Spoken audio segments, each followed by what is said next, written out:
सही।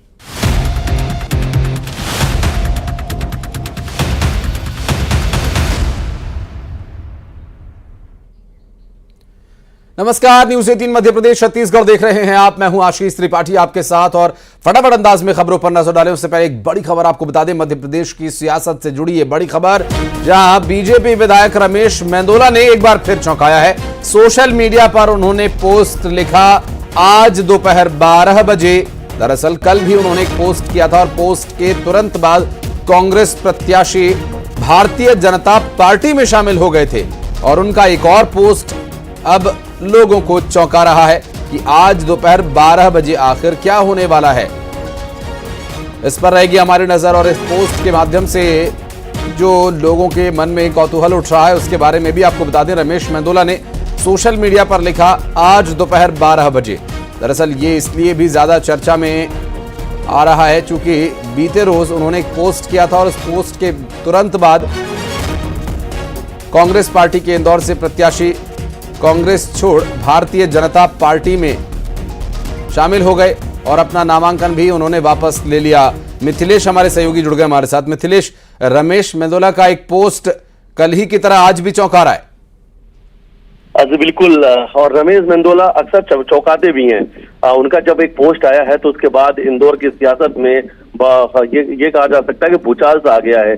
चारों तरफ सियासती गलियारों में चर्चा हो रही है कि आखिर अब वो कौन है जो अब कांग्रेस छोड़ के बीजेपी में शामिल हो सकता है। अलग अलग नाम सामने आ रहे हैं, जो कांग्रेस के शहर अध्यक्ष सुजीत चड्ढा और राष्ट्रीय महिला अध्यक्ष रह चुकी हैं शोभा ओझा, और ये दो नाम जो है इस वक्त सामने आ रहे थे। लेकिन इसके अलावा भी मालवा निमाड़ के कई बड़े चेहरों की भी बात कही जा रही है। तो देखिए, अब कयास लगाए जा रहे हैं क्योंकि संकेत जो है वो बीजेपी विधायक रमेश मेंदोला की तरफ से मिला है और वो जब भी पोस्ट करते हैं तो उसका कुछ न कुछ आधार होता है।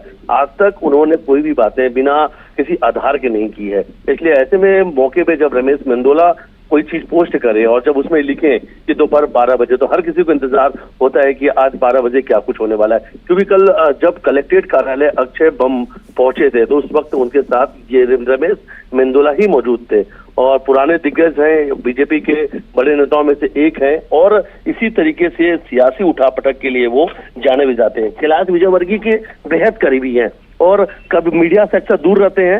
हमेशा अपनी बातें वो सोशल मीडिया के माध्यम से रखते हैं।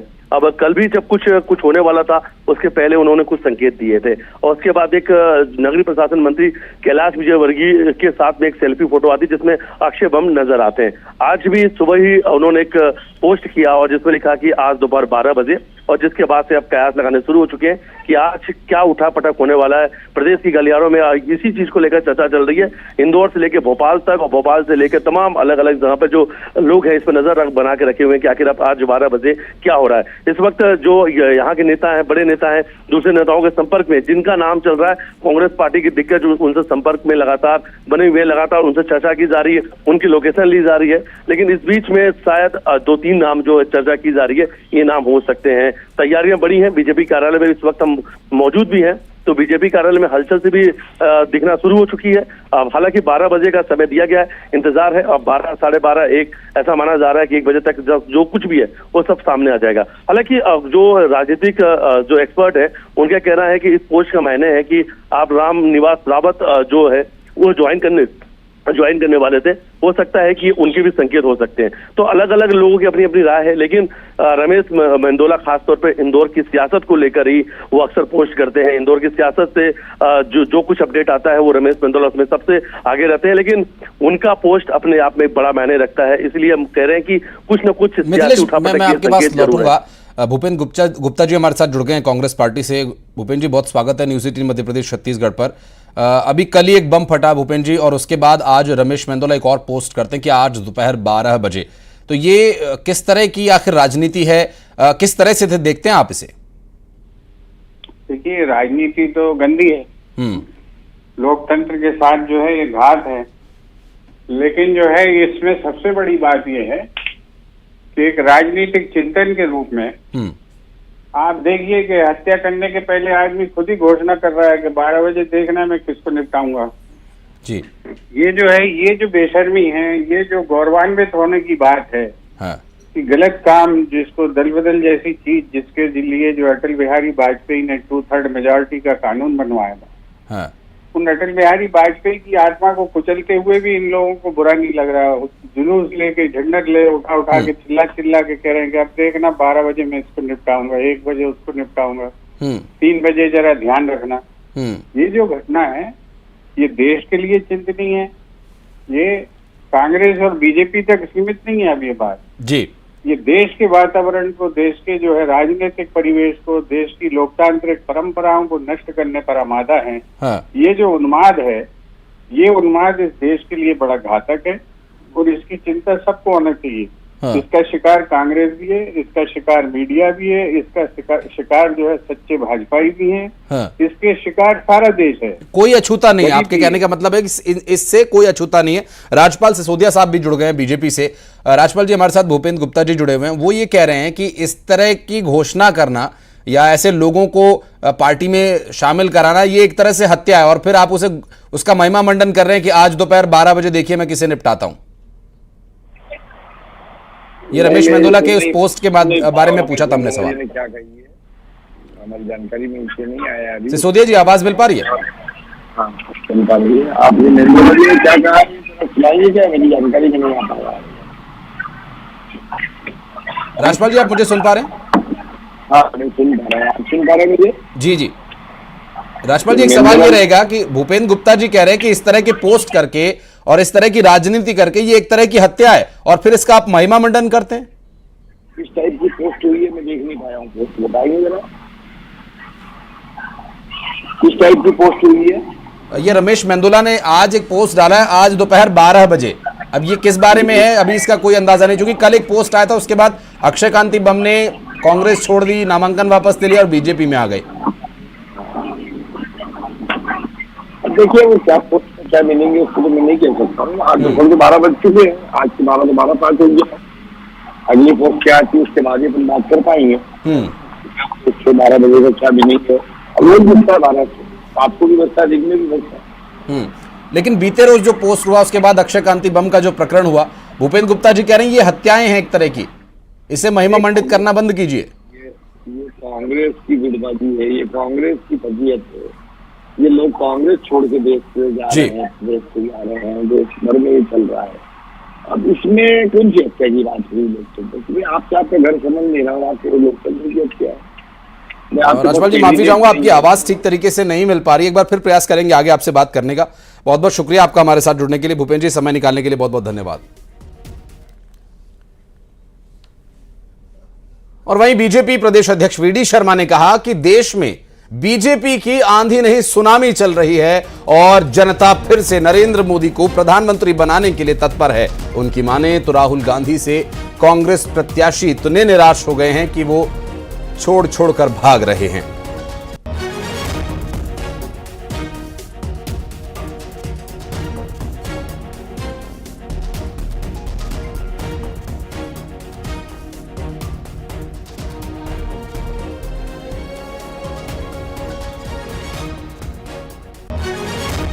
और आपको बता दें ग्वालियर से खबर, जहां रामनिवास रावत बीजेपी में शामिल होंगे। नरोत्तम मिश्रा ने इसके संकेत दिए हैं। राहुल गांधी को ग्वालियर आगमन पर देंगे गिफ्ट रामनिवास रावत के रूप में। दोपहर 2:30 बजे रामनिवास रावत बीजेपी में होंगे शामिल। नरोत्तम मिश्रा ने इस पर कहा कि राहुल गांधी को ग्वालियर आगमन पर गिफ्ट देंगे। ये कि जो है माहौल जबरदस्त, अभी तोहफा मिल रहा है विजयपुर से उनको। किस तोहफा मिलने वाला है विजयपुर में रामनिवास रावत जी का। ये कि जो है माहौल जबरदस्त, अभी तोहफा मिल रहा है विजयपुर से उनको। किस तोहफा मिलने वाला है विजयपुर में रामनिवास रावत जी का। ये कि जो है माहौल जबरदस्त, अभी तोहफा मिल रहा है विजयपुर से उनको। किस तोहफा मिलने वाला है विजयपुर में रामनिवास रावत जी का। और सुशील कौशिक हमारे सहयोगी जुड़ के हमारे साथ फोन लाइन पर। सुशील, ये ज्वाइनिंग के बारे में बोल रहे थे नरोत्तम मिश्रा, ये कब तक ज्वाइनिंग हो रही है और इस वक्त क्या कुछ हलचल है? बिल्कुल, देखिए नरोत्तम मिश्रा अभी थोड़ी देर पहले ही ग्वालियर एयरपोर्ट पर पहुंचे थे प्रदेश अध्यक्ष वीडी शर्मा के साथ। न्यू ज्वाइनिंग टोली के संयोजक है और इन्होंने न्यूज 18 से खास बात करते हुए ये साफ कर दिया कि रामनिवास रावत जिनके भाजपा में आने की अटकलें थी, आज रामनिवास रावत 2:30 बजे के आसपास विजयपुर में एक बड़ी सभा के दौरान भारतीय जनता पार्टी की सदस्यता लेंगे। और नरोत्तम मिश्रा ने साफ तौर पर कहा है कि आज राहुल गांधी जिस तरह से ग्वालियर चंबल अंचल के भिंड में सभा करने के लिए आए हैं, और उसी दौरान आज वो राहुल गांधी को भारतीय जनता पार्टी की तरफ से एक बड़ा गिफ्ट रामनिवास रावत के रूप में देंगे, क्योंकि रामनिवास रावत कांग्रेस के कद्दावर नेता है। आपको बता दें कि विजयपुर सीट से रामनिवास रावत 1990 से लगातार 2023 तक 8 चुनाव लड़े हैं कांग्रेस के टिकट पर। इनमें 6 चुनाव रामनिवास रावत ने कांग्रेस के टिकट पर यहाँ जीते हैं। पिछली बार भी वो 2023 में यहाँ से चुनाव जीते 18,000 वोट से। तो रामनिवास रावत न सिर्फ ग्वालियर चंबल अंचल बल्कि मध्य प्रदेश में भी एक बड़ा चेहरा है और बड़े नेता है। उनका जो जातिगत जनाधार है वो भी बड़ा लंबा चौड़ा है। और आपको बता दें कि 1990 के दौर में माधवराव सिंधिया के सबसे ज्यादा करीबी और कट्टर समर्थक रहे रामनिवास रावत। उसके बाद जब ज्योतिरादित्य सिंधिया कांग्रेस में थे तब ज्योतिरादित्य सिंधिया के करीबी थी रामनिवास रावत। लेकिन अब जबकि उनका कांग्रेस से पूरी तरह से मोह भंग हो गया तो कार्यकारी अध्यक्ष के तौर पर जब वो पदस्थ थे उनसे भी इस्तीफा दिया पिछले दिनों। और उसके बाद आज जो है साफ हो गया है कि रामनिवास रावत अब से थोड़ी देर बाद दोपहर 2:30 बजे के आसपास बीजेपुर में एक सभा के दौरान जो भारतीय जनता पार्टी की सदस्यता ग्रहण करेंगे। और नरोत्तम बहुत शुक्रिया सुशील आपका इस पूरे मामले पर जानकारी देने के लिए। नजर आप बनाए रखें, आगे अपडेट आपसे लेते रहेंगे। और वहीं बीजेपी के प्रदेश अध्यक्ष वीडी शर्मा ने कहा कि देश में बीजेपी की आंधी नहीं सुनामी चल रही है और जनता फिर नरेंद्र मोदी को पीएम बनाने के लिए तत्पर है। उनकी माने तो राहुल गांधी से कांग्रेस प्रत्याशी इतने निराश हो गए कि वे छोड़कर भाग रहे हैं। कल इंदौर प्रत्याशी बीजेपी की लहर नहीं, बीजेपी की सुनामी है और जनता प्रधानमंत्री मोदी जी को बनाने के लिए तत्पर है। अब कांग्रेस के प्रत्याशी, उन्हें लगता है कि हमारे नेता से उन्हें भारी निराशा है, उनके अपने नेता से। जब राहुल गांधी की आप बात कर रहे हो, उनसे इतनी निराशा है कि वो छोड़ करके भाग रहे हैं, विड्रॉ कर रहे हैं। तो भाई इसमें हम लोग क्या करें अभी? क्योंकि जनता की हवा और जनता का मानस देख करके उन्हें लगता है कि जनता बीजेपी के साथ है, इसलिए हम भी अब बीजेपी में चले तो अच्छा है, इसलिए लोग ऐसा कर रहे हैं। और एक बड़ी खबर नारायणपुर से सामने आई, जहां पर अबुझमाड़ में नक्सलियों को ढेर किया गया। अब तक 7 नक्सलियों के शव बरामद किए गए। डीआरजी और एसटीएफ के जवानों के साथ नक्सलियों की मुठभेड़ हुई थी। आपको बता दें कि इस मुठभेड़ में अब तक 2 महिला माओवादी समेत कुल 7 नक्सलियों को ढेर कर दिया गया है। माओवादी कैडर के शवों को जवानों ने बरामद किया। बस्तर आईजी सुंदरराज पी ने इसकी जानकारी दी है। और अब मुठभेड़ की जगह से AK-47 सहित कई भारी मात्रा में हथियार भी बरामद हुए हैं। आपको बता दें कि यहाँ पर कई एक्सप्लोसिव और अन्य हथियार मिले हैं। इलाके में सर्च लगातार जारी है। नारायणपुर कांकेर के सीमावर्ती इलाके के अबुझमाड़ में डीआरजी और एसटीएफ के जवानों की ये संयुक्त कार्रवाई थी, जहां टेकमेटा और वांकाकुर के मध्य जंगल में पुलिस पार्टी और माओवादियों के बीच मुठभेड़ हुई थी। श्रीनिवास नायडू हमारे सहयोगी जुड़ गए हमारे साथ। श्रीनिवास, क्या जानकारी मिल पा रही है, आखिर कब की ये मुठभेड़ है और क्या है डिटेल्स?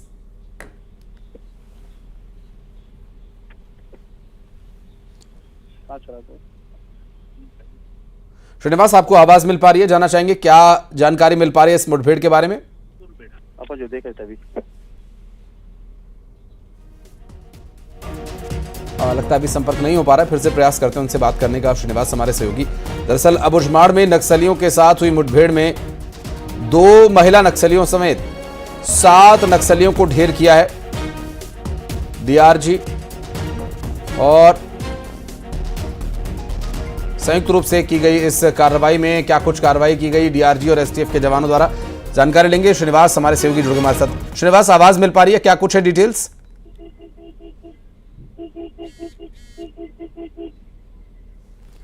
लगता है संपर्क नहीं हो पा रहा है श्रीनिवास नायडू से। और न्यूज़ 18 मध्य प्रदेश छत्तीसगढ़ के दर्शकों के लिए शानदार मौका। देश प्रदेश और दुनिया की खबरों को देखने के साथ ही आप जीत सकते हैं इनाम। पहचान कौन कॉन्टेस्ट के आसान से सवाल का जवाब देकर। और आज का सवाल, एक तस्वीर, हमेशा की तरह एक तस्वीर आपको दिखा रहे हैं और आपको इस तस्वीर को पहचानना है। ये तस्वीर जिसमें दिखाई दे रहे शख्स चुनावी शोर के बीच खूब चर्चा में रहे पूर्व IPS हैं। अब आपको पहचानना है ये कौन है। 9990898918 पर मिस्ड कॉल या फिर QR कोड को स्कैन करके आप रजिस्ट्रेशन करा सकते हैं और आपका जवाब अगर सही हुआ तो जीत सकते हैं शानदार इनाम। और छत्तीसगढ़ में बोरेबासी दिवस पर गरमाई सियासत, बीजेपी सरकार नहीं बनाएगी बोरेबासी दिवस, डिप्टी सीएम अरुण साहब का बयान। कांग्रेस ने संस्कृति के नाम पर दिखावा किया। अरुण साहब ने कहा कि कोई चम्मच कोई कांटे से बोरेबासी खाता नजर आया। छत्तीसगढ़ के लोगों को बोरेबासी खाना सिखाने की जरूरत नहीं है, यह हमारी दिनचर्या है और हमारे आहार में शामिल रहा है।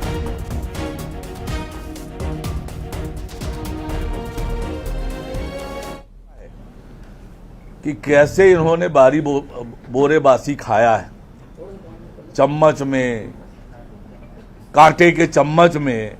तो ये छत्तीसगढ़ की संस्कृति और सभ्यता को आगे बढ़ाने का काम भूपेश बघेल ने नहीं किया। ये छत्तीसगढ़ की परंपरा और संस्कृति को दूषित करने का उन्होंने प्रयास किया। वास्तव में छत्तीसगढ़ की जनता को बोरेबासी कैसे खाना ये सिखाने की जरूरत नहीं है। हमारे रोज की दिनचर्या की ये हमारी परंपरा, संस्कृति और हमारा आचार विचार रहा। और कल जारी होगी महतारी वंदन योजना की राशि। योजना की तीसरी किश्त जारी की जाएगी। 70 लाख से ज्यादा महिला के खातों में यह राशि ट्रांसफर की जाएगी। 10 मार्च को पहली किश्त दी गई थी और अब कल महतारी वंदन योजना की एक और किश्त जारी की जाएगी। आपको बता दें कि महतारी वंदन योजना की जो ये राशि है 70 लाख से ज्यादा महिलाओं के खाते में सीधा ट्रांसफर की जाएगी। 10 मार्च को पहली किश्त दी गई थी।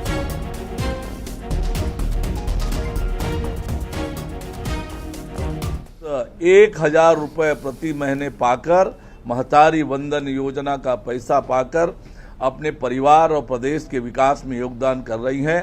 और कल 1 अप्रैल को उन्हें तीसरी किस्त भी मिलेगी। 1 मई को उन्हें तीसरी किस्त भी कल मिलेगी। और निश्चित रूप से हमारी सरकार जब तक रहेगी माताओं बहनों का इस प्रकार से सम्मान होता रहेगा। और यहाँ रुक रहे एक छोटे से ब्रेक के लिए, जल्द लौटते हैं।